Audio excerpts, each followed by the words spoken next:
귀로 듣는 국어사전 EBS 수능국어 어휘 1000. 어휘의 맛을 탐구하는 어휘 미식가 변아영쌤 인사드립니다. 안녕하세요. 어휘 공부를 하다 보면 우리말은 정말 한자와 불가분의 관계라는 게 느껴집니다. 아마 국어 공부를 하면 할수록 한자 공부가 중요하다라는 걸 알게 되실 건데요. 그런 의미에서 제가 한자 2개를 구분하는 방법 알려드릴까요? 제가 중학교 때 한문 선생님께서 알려주신 방법인데 아직까지도 이 방법을 기억하고 있습니다. 바로 줄 수자와 받을 수자예요.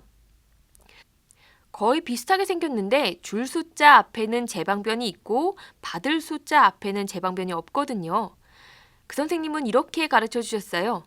있는 사람이 주는 거고 없는 사람은 받는 거야 라고요. 아주 간단하고 확실한 방법이지 않나요? 어쨌든 이 얘기를 하는 이유는 오늘 함께 볼 어휘들이 바로 저 둘 중에 하나인 수자와 관련된 단어들이기 때문입니다. 본격 어휘의 맛을 탐구하는 시간 국어 어휘사전. 오늘의 주인공은 바로 이 어휘들입니다. 수용이라는 말부터 볼게요. 수용이라는 말은 우리가 흔히 쓰는 말이니까 어렵지 않죠. 상대방의 의견을 수용했다, 합의안을 수용하기로 했다처럼 받아들이다 라는 의미를 가진 단어입니다. 어휘의 한자풀이를 봐도 받을 수, 받아들일 용으로 말 그대로 받아들임의 의미라고 생각하면 되겠습니다. 기본적으로 의견이나 제안 또는 기술, 문물 등 다른 이의 것을 내 쪽으로 받아들이는 건데요. 여기서 나아가서 예술 작품을 감상할 때도 수용한다라고 말할 수 있어요. 예전에는 교육과정에서 문학을 감상한다라고 했는데 근래에 수용이라는 용어를 도입했거든요. 수용이란 단어가 감상보다 좀 더 적극적인 받아들임이라는 의미가 있기 때문에 용어를 바꾼 거라고 하더라고요. 예술작품도 수동적으로 바라보기보다는 능동적으로 이해하며 받아들이란 말이겠지요. 다른 예문도 한번 생각해 볼게요. 요구, 조건, 수용. 외국 문화의 수용은 우리 문화에 대한 주체성을 바탕으로 해야 한다. 자, 이럴 때 쓰는 수용입니다. 받아들임의 의미라는 거 이해가 되시죠? 이 수용이란 단어가 어려운 건 아닌데 포로 수용소라고 할 때 수용과는 다르다는 걸 하나 알아주었으면 좋겠어요. 포로 수용소라든지 수용 가능한 인원이라고 할 때는 범법자, 포로, 난민, 관객, 물품 따위를 일정한 장소나 시설에 모아넣음이라는 뜻의 수용을 사용한답니다. 한자가 좀 다른 수용이에요. 동음이의어인 거죠. 자, 이번엔 수용에 이어서 수락이라는 어휘를 보도록 할게요. 수용에서 설명했듯이 수자는 받을 수자입니다. 앞에 제방변이 없는 수, 받을 수자라는 거예요. 자, 여기에 허락하다라는 의미의 락자가 더해져서 요구를 받아들이다라는 뜻을 지니게 된 거죠.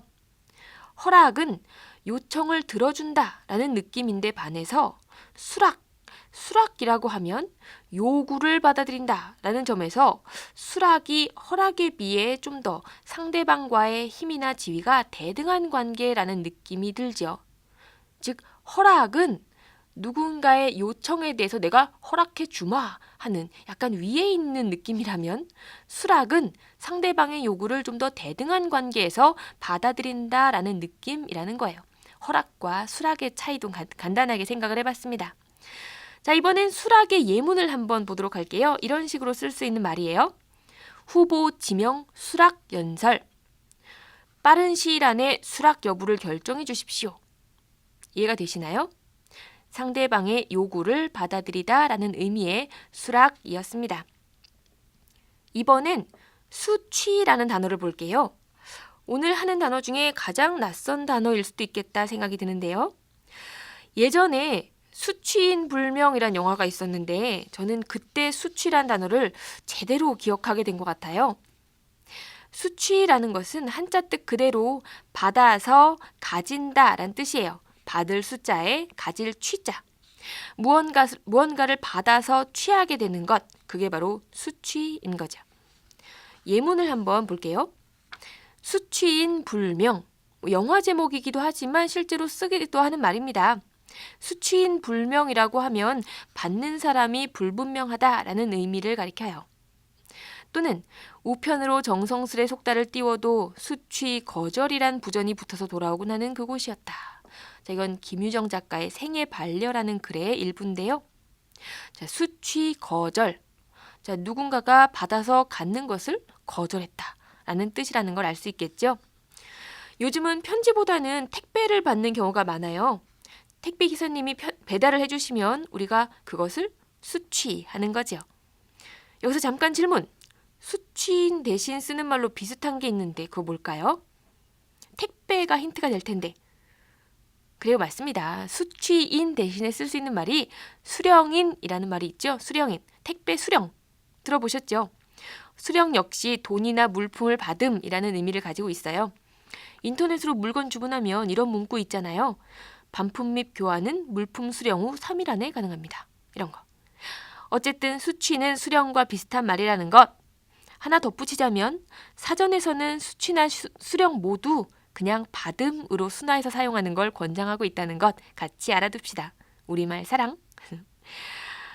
이 시간에는 받을 숫자가 공통적으로 들어있는 세 단어 수용, 수락, 수취에 대해 살펴보았습니다.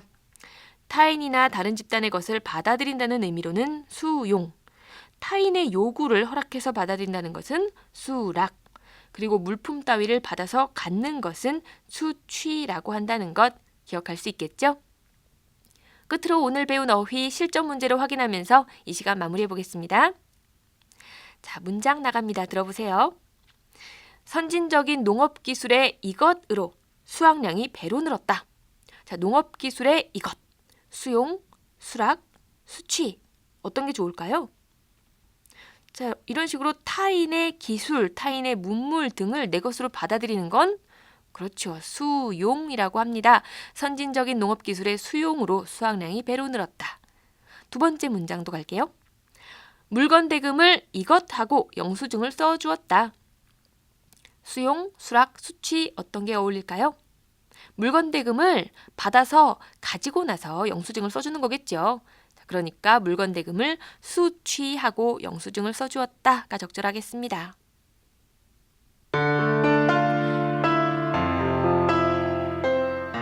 국어 어휘사전 이 시간 진행의 저는 변아영쌤이었고요. 오늘 배운 어휘들도 여러분들이 잘 받아들이셨기를 바라면서 다음에 또 다른 어휘로 만나도록 할게요. 여러분 안녕.